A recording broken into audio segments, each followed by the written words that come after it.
Mr. Amram, we'd like to talk to you about your bait and switch tactics with your locksmith company. Amram was silent on camera, but told our producer that the accident that killed the two girls was old news and that the victims' families needed to get over it.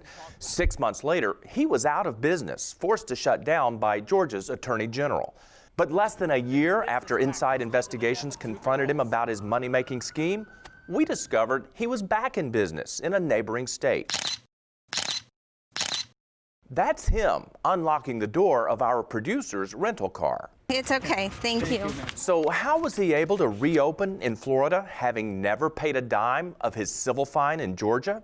I think it's a ripoff, I think it's criminal, and I think something should be done. We met Florida citizens Megan Miller and Janice Mylod across the street from Amram's storefront, which he calls hero locksmiths. They were stunned to learn about his background. Obviously, this needs to be brought to light, and hopefully that's what you're doing. Turns out opening a business in Florida is super easy. All you have to do is pay the Secretary of State $125. No background check, no lawsuit search, no critical review whatsoever. If there was, Florida's Attorney General's office might have warned its citizens about this, a letter from Georgia's Attorney General describing the reason the state forced Amram to close and the fact he's reopened in Sarasota. Our undercover team surveilled Amram and his associates for several days and found that, like his previous operation in Georgia, his operators in this call center just south of Sarasota would never commit to a price up front, insisting it needed the expertise of the technician. Okay, do you have any idea how much it's going to cost? That technician is the one, because as I stated, depending on the price, the job, and the tools he needs to use, that's going to be how much he charges you. Sarasota Lock and Key, this is Jim. Experts say that vague pricing is a setup because a professional locksmith company should be able to quote you a final price over the phone. So if it's car lockout, they should be able to answer that by the model and give you a final price of what it's going to cost you. But during our investigation, our producer questioned Amram, asking him to explain the pricing of a service that takes only seconds to provide. Because of FCC regulations, we can't let you hear his answer.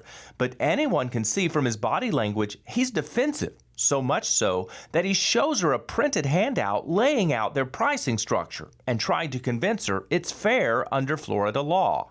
Despite the Attorney General's warning and the obvious citizens' cause for concern, no public official with the city of Sarasota would talk with us. One commissioner said he had too much on his plate. What do you think about the laws of Florida being such that you're not warned at all about this person's background? Well, something definitely has fallen through the cracks.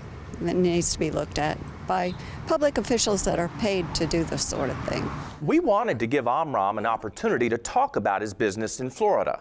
Hi, do you guys do rekeys of home locks? Yes, we do. But when he saw our camera and likely recognized me, he left without providing a comment. Mr. Amram, we need to talk to you. Mr. Amram, we need to talk to you.